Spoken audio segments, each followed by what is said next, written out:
হরে কৃষ্ণ। আজ হচ্ছে মহালয়া। এই 15 দিন ধরে যে পিতৃপক্ষের সময় চলছিল, আজ সেই পিতৃপক্ষের অবসান এবং দেবীপক্ষের শুভ সূচনা। এতদিন আমরা সবাই মায়ের প্রতীক্ষায় দিন গুনছিলাম, আর সেই মায়ের আসার প্রতীক্ষা আর মাত্র কিছুটা সময়ের অপেক্ষা। আগামীকাল থেকে কিন্তু শুরু হচ্ছে মহানবরাত্রির ব্রত। এই মহালয়ার দিনটা কিন্তু আমাদের প্রত্যেকের মনে শিহরণ জাগায়। তবে কেন জানি না, যত বড় হচ্ছি তত মনে হচ্ছে যে ছোটোবেলার এই দিনগুলো যেন আরও অনেক বেশি ভালো ছিল। সেই সময়কার মহালয়ার দিন বা পুজোর সময়টা যে আনন্দগুলো হতো, সেগুলো যেন এখন শত চেষ্টা করেও আর ফিরিয়ে আনা সম্ভব নয়। আজ আমার খুব আগের বছরের মহালয়ার দিনটার কথা মনে পড়ছে, কারণ আগের বছর মহালয়ার দিন আমি ছিলাম আমাদের হোস্টেলে। কলেজে খুব সুন্দরভাবে আজকের দিনে আগমনী অনুষ্ঠান হয়েছিল, আর এই বছর আজকের দিনের আনন্দটা ঠিকঠাকভাবে উপভোগ করার আগেই আমাকে সকাল সকাল তড়িঘড়ি বেরিয়ে পড়তে হলো। আর এখন আমার আনন্দ একদমই হচ্ছে না, বরঞ্চ একটু একটু টেনশন হচ্ছে। তো চলো, এখন নেমে পড়েছি কালনা স্টেশনে, আর এখন হেঁটে হেঁটে চলে যাচ্ছি আমাদের গন্তব্যস্থলে। তো এখন আমি পৌঁছে গেছি যেখানে আমার আসার ছিল, আর এটা হচ্ছে কালনার উইকেয়ার নামের একটা ডায়াগনস্টিক সেন্টার, যেখানে আমি এসেছি আমার বড়মা, আমার বোন আর আমার একটা কাকু আর কাকুর মেয়ের সাথে।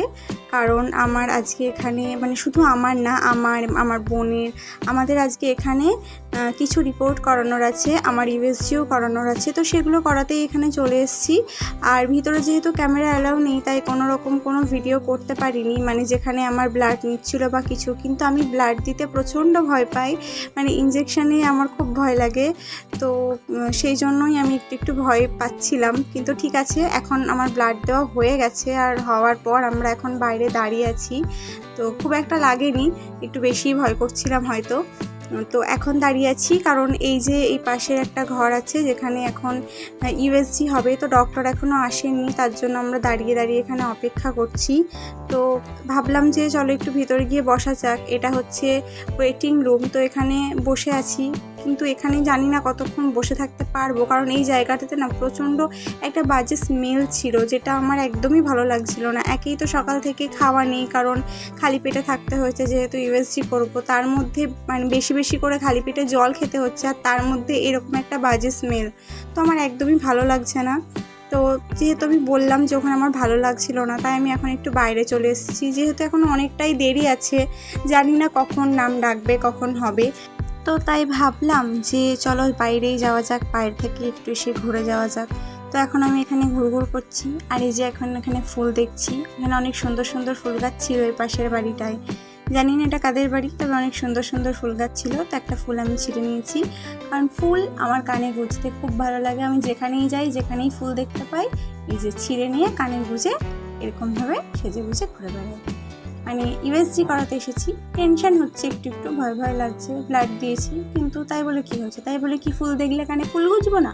তো ফুল নিয়ে নিয়েছি আর কানে গুঁজে নিয়েছি। আর এখন দেখছি ক্যামেরাটা অন করে যে আমাকে কতটা সুন্দর লাগছে। নিজেকে দেখে নিজে একটু হ্যাপি হওয়ার চেষ্টা করছি। তো যাই হোক, এখন টাইম হয়ে গেছে, এবার আমি ভেতরে যাব। তো এখন আমার ইউএসজি করানো কমপ্লিট হয়ে গেছে, আর তাই আমি বেরিয়ে পড়েছি ওখান থেকে স্টেশন যাওয়ার জন্য। তো ভিতরে ঢুকে আমার একটু ভয় লাগছিল। আমি জানি ইউএসজি করানোটা কোনো ভয়ের নয়, কিন্তু তবুও আমার কেন জানি না একটু ভয় লাগছিল। কিন্তু ভিতরে যখন গেলাম, ডক্টর যিনি ছিলেন, মানে যিনি ইউএসজি করছিলেন, ওনার বিহেভিয়ার এত ভালো ছিল, এত মিষ্টি করে উনি মা মা বলে কথা বলছিলেন। তো ওনার সাথে কথা বলে আমার মনটা ভালো হয়ে গেল, আর আমি খুব ফ্রিলি ওনার সাথে কথা বলছিলাম, আমার আর একটুও ভয় করেনি। তো চলো, স্টেশনে চলে এসেছি।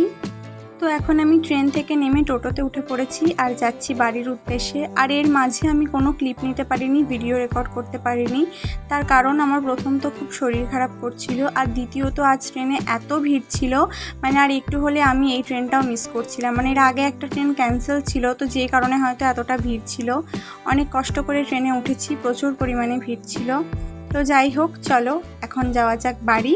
তোমাদের সাথে আবার অন্য কোনো ভিডিওতে কথা হবে, দেখা হবে।